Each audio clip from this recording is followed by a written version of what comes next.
Hello বন্ধুরা, আজকে share করব দার্জিলিংয়ের সেকেন্ড দিন। চলে এসেছিলাম ক্লিনারিসে। তোমরা সবাই জানো ক্লিনারিস এখানে বেকিংয়ের জন্য কতটা পপুলার। আমি কিছু জিনিস বাড়ির জন্য প্যাকিং করে নিয়েছিলাম আর ওখানে বসে খেয়েছিলাম চিজি অমলেট। দেখো এতটা পরিমাণে চিজ দেওয়া ছিল, যেটা খুব সুন্দর লাগছিল।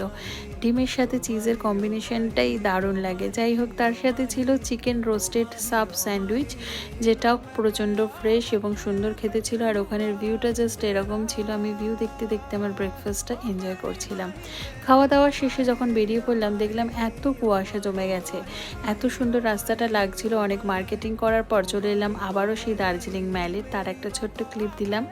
ফেরার পথে পড়েছিল রাজভবন, কারণ আমাদের হোটেলটা রাজভবনের পাশেই ছিল।